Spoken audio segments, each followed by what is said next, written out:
Santania of the Office for Media Affairs.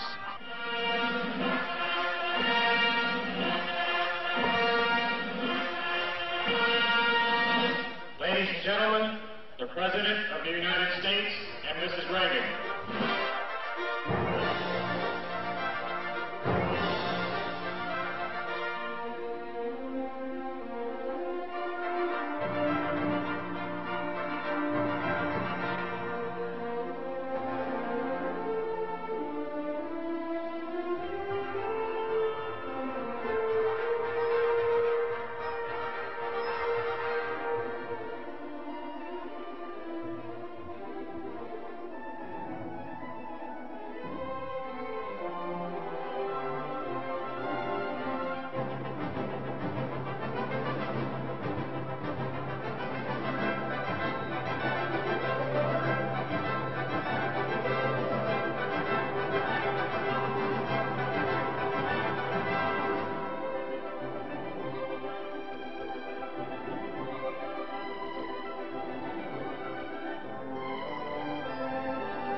National anthems of the Republic of the Philippines and the United States of America.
Pandaigdigang pakikipaghamok. Si Ginoong Reagan, mga kaibigan, dahil lang po sa ilang bagay na ang inyo po nakikita, mga kaibigan, ay bahagi po ng tinatawag na Old Guards. Ito po ang kanilang sandatahang lakas na bahagi po ng grupong revolusyonaryo, at ito po ay kinabibilangan ng mga bahagi po ng sandatahang lakas po nila, ang kanilang lakas pangkatihan. Ang ipinakikita ngayon ay isang espesyal na pagdaloy sa marcha na tinatawag po nilang Revolutionary March para po sa kanilang mahal na Pangulo. Mr. President, Mrs. Marcos, it gives me special pleasure to welcome you to the United States. Mrs. Reagan and I have been long looking forward to returning the hospitality you showed us on our 1969 visit to your country. Our two peoples enjoy a close friendship, one forged in shared history and common ideals. In World War II, Americans and Filipinos fought side by side in the defense of freedom, a struggle in which you, Mr. President, personally fought so valiantly.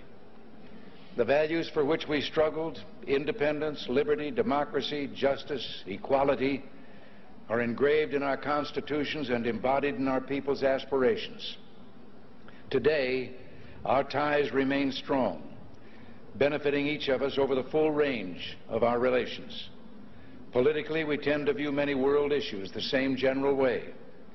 Yours, Mr. President, is a respected voice for reason and moderation in international forums. The Philippines, with its ASEAN partners, has taken the lead in search for self-determination for the people of Kampuchea. In that vein, let me also pay tribute to you and Mrs. Marcos' personal leadership and commitment to the care of refugees in Southeast Asia.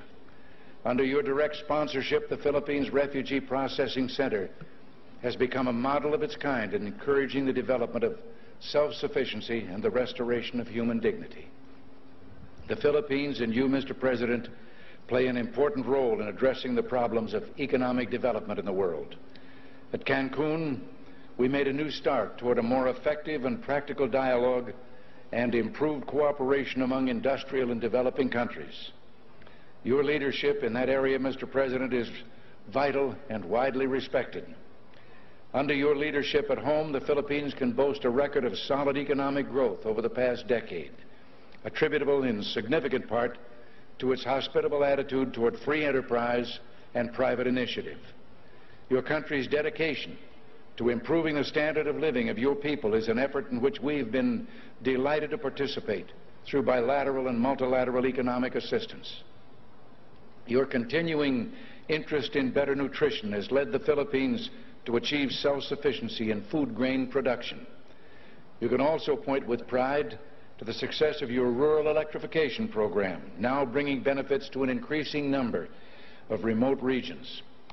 And I find it a matter of personal satisfaction that your country and my home state of California are both pioneers in developing geothermal power to replace expensive energy imports. The United States remains the Philippines' leading trading partner, and American firms are the largest foreign investors in your country, reflecting their confidence in your progress and prospects for economic growth. We have welcomed the growing two-way trade between our nations and have been pleased that we've been able to keep our markets for the products of your growing manufacturing and industrial sector the most open of any country in the industrialized world. America considers itself especially fortunate to have nearly 1 million persons of Filipino heritage now residing in our country. They bring with them their energy and their talents, and they contribute enormously to the rich diversity of American society.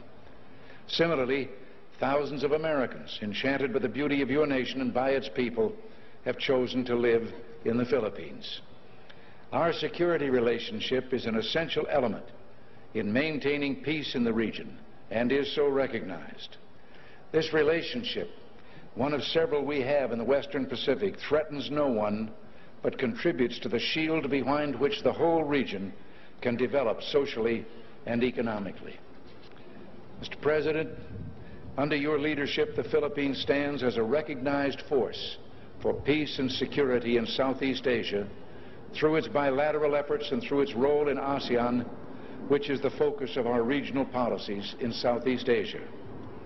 Mr. President, Mrs. Marcos, the United States deeply values its close friendship and alliance with the Philippines. We seek to use this visit to further strengthen our ties with your country. Nancy and I are personally delighted that you're here, and we say welcome to the United States, welcome to our national home.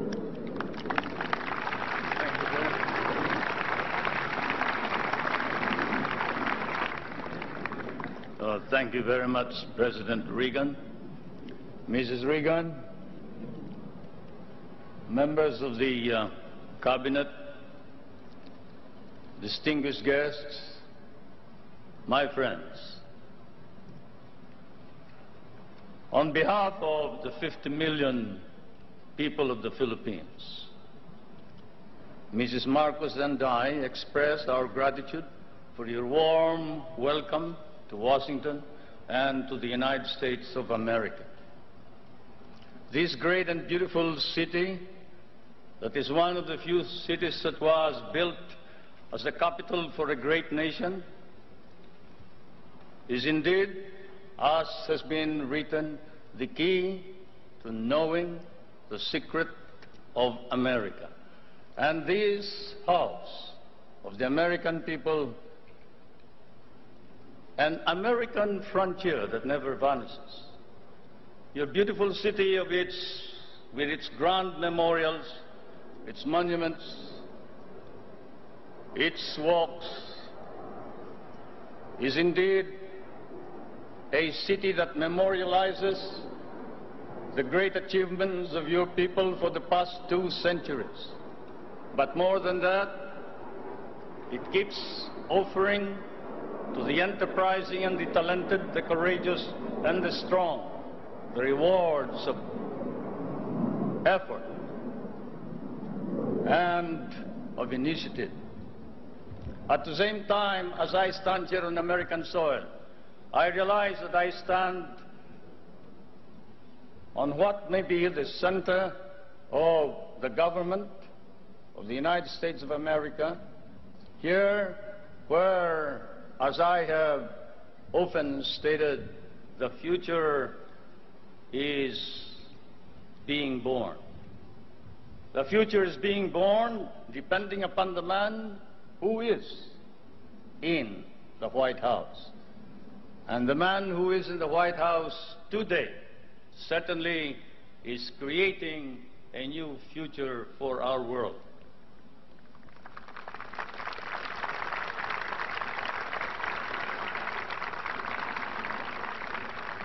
For Mr. President, I come from that part of the world wherein the poorest of the world's population live. I come from that part of the world that cherishes an image of America with its ideals, its dreams, its illusions. I come from the Philippines, a part of Asia which has been molded along the principles of American democracy. We learn to love these ideals and principles, and we lost 1 million of our people fighting for them in the last war. We have always stood by these ideals. We shall continue to do so, whatever may be the cost, at the risk of our fortunes, our lives, but more important of all, our honor. We stand for the ideals of democracy that is our legacy from the United States of America.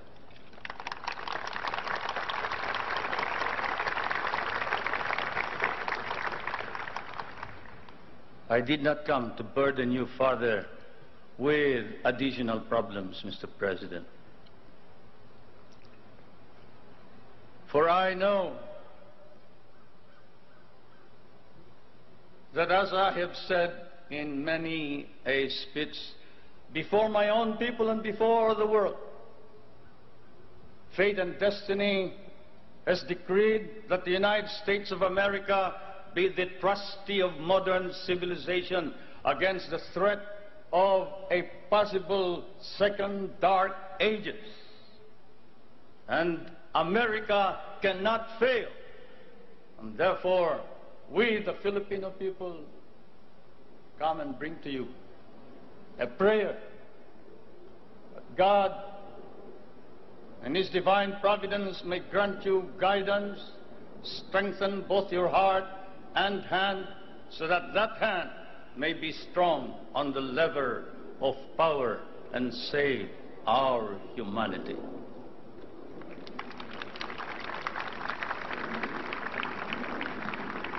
If America fails, then the world is lost.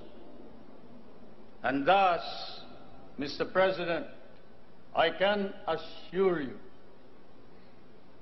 that throughout all of Asia, there is nothing but a reservoir of goodwill for you, the American people, and the United States of America. Once again, may I say thank you for your warm welcome and your hospitality, which I know we will never be able to reciprocate. Thank you.